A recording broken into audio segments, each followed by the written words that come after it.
Thank you for the audience. I have a fan base here right there. Good to see you guys. My name is Juan Martin. I'm the co-founder and CTO of Quickplay. And we're going to spend a few minutes this afternoon talking about conversational AI and applications of that in the media and entertainment space. So for us to get started, I want to provide a little bit of context of what Quickplay is, what we do as an organization. And then we're going to go into a couple of use cases where we actually are using generative AI to create an interface to help search and discovery. We're going to review that context and those use cases, and we're going to finish with a short demo that you guys can see what we are working on. But Quickplay is a video streaming organization. So we provide the infrastructure and the technology for end-to-end video distribution. We do that in a cloud-native way, and we do that on a massive scale. We help millions of users connect with content. And one of our organizational missions is to connect audience and content and to reduce the friction for content curators and end users to access and find the content that they want to see. So as to bring that mission to fruition, our company, Quickplay, right, works with large organizations that are in the media and entertainment space. They can be content providers, they can be sports networks. We work, for example, with MSG and Yes Networks in New York, so with the Yankees and the Rangers. We work with organizations that are in the entertainment space, like Canela, that does Spanish-speaking video service. We work internationally with companies that are in the sports networks, like Sportsnet in Canada, with entertainment, like AHA or PLDT in the Philippines and India, respectively. And we provide that end-to-end solution. For us to deliver that, right, we have to provide a platform that is end-to-end. No? So we have everything from content acquisition and processing of metadata and information related to the content. We have a video pipeline. The video pipeline allows you to process live video, video on demand, fast channels, everything that you have or could use to be able to get content delivered over the internet. We have a video CMS. So we have a combination of a data store where we aggregate and enhance metadata for content curation. And we have a storefront, which is where we make decisions about content curation and how that goes against the end users. And finally, we build applications. So end user applications for mobile, for web, for connected devices, all across the board. So we provide that entire solution. It's built on GCP.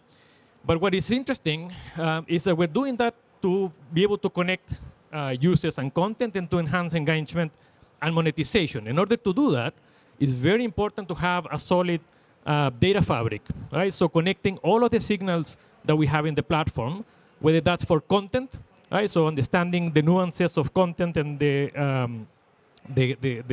business rules and the entitlements associated with the content, signals about the engagement that users have with that content, so all of the consumption patterns, everything that we can stream from the interaction of users and applications, signals about monetization, so when people are subscribing, they're churning, all of that comes together into our data fabric. And of course, we have the health of the system, right? So we monitor everything that's happening from our application, from our services, our network, etc. So when all of that comes together, it gives you a solid base to be able to connect then and make decisions using AI. And that's why it's very important, right, that once you have that base, you can actually connect with the foundational models, with, in our case, Vertex AI, to be able to then engage those models in a way that are fruitful for the purpose of the video platform.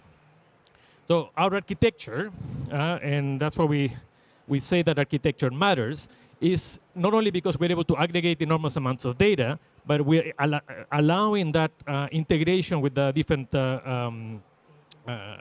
Gen AI and AI models, whether those are from Vertex or a third party, allow you to build and test those things against our platform. So a lot of the heavy lifting, as you know, for AI in general, is about getting that data ready and building those models around them, be able to get them into production, test them, maintain them over time. So all in, we feel that the success of an AI strategy starts by having a strong foundation on data itself.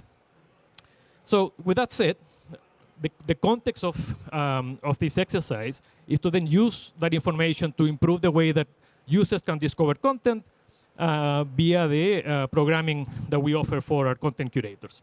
So we're going to talk about two use cases. The first one is on the back end. Right? This is a snapshot of our data store and storefront. So this is where we actually find ways of creating carousels, rails, to provide the user with the experience that they want to see. So to guide you a little bit what you're looking at, this screen has, on the left-hand side, a toolbar with a series of widgets that we can use to program on the screen. In the center, you have a rail that is being curated with some suggestions built on top. And on the right-hand side, you have the styling and the elements that we can use to enhance that experience for end users. Our data store allows you to pick up data, so do better catalog search, filtering. You can do and create collections or thematic rails using the metadata that we have in the system. You can build these collections in the form of trending consumption-based carousels. You can also do that from a content similarity perspective. So you look into the catalog and you can group content that have similar characteristics. And of course, you can do recommendations to personalize itself. So this whole package is part of what we use to curate the user experience. What is new about it, and what we're building inside of our data store and the storefront, is this agent. As you've heard probably across the entire session since yesterday, is that this is the era of agents.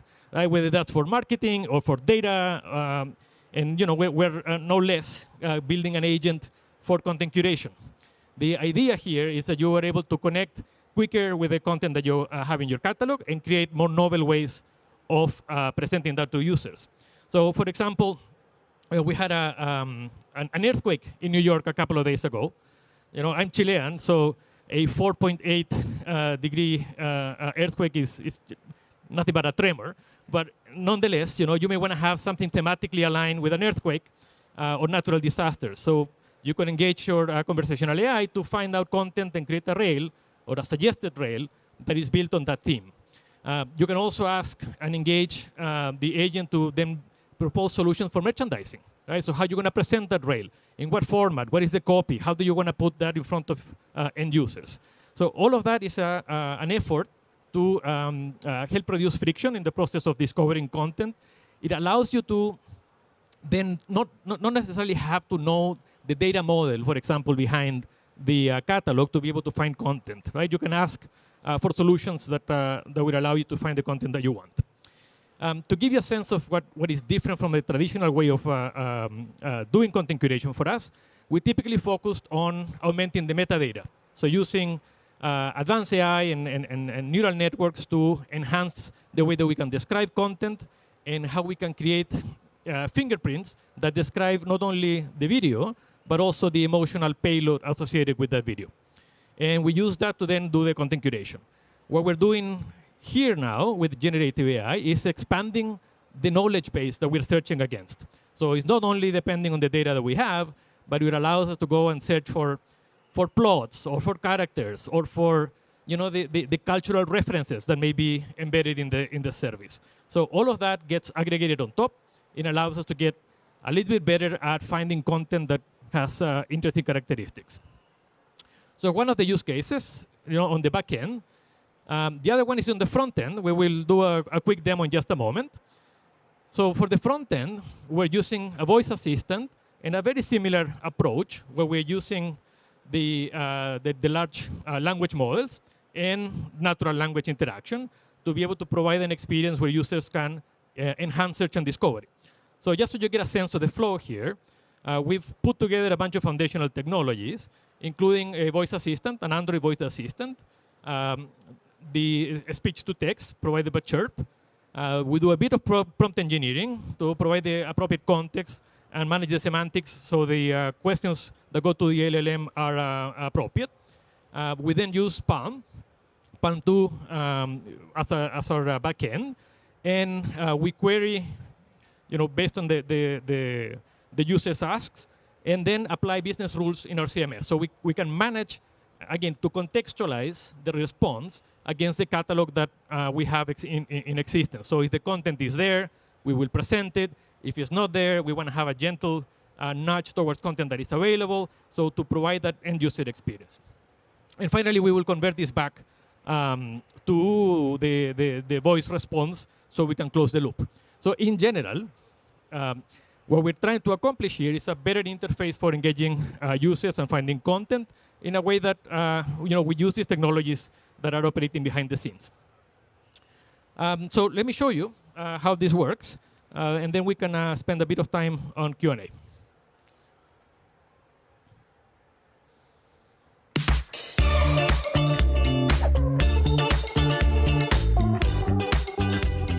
Welcome to Quickplay Voice Assistant. What movies have scenes with Paris in them? Before Sunset, Inception, Midnight in Paris, The Da Vinci Code, The Last Duel, The Monuments Men. Can you recommend me some movies that are a little goofy, but with a romantic storyline that will make me laugh? 50 First Dates, Crazy Rich Asians, The Big Sick, The Princess Bride, The Proposal.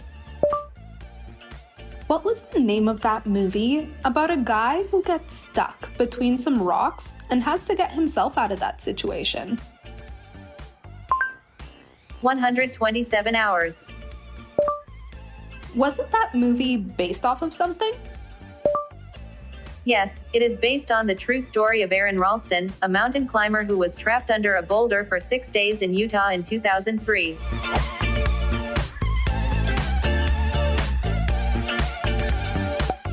View movie recommendations based on current weather, upcoming holidays, and more.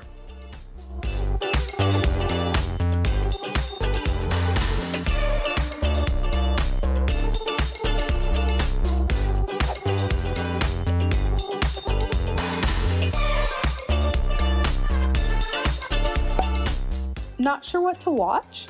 Take a short quiz and get movie recommendations personalized just for you.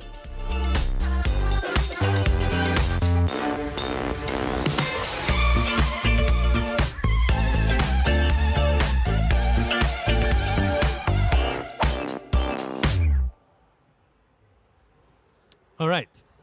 So just to recap, right? So what you see here is a unified experience. We're bringing together all of those elements that I showed you before.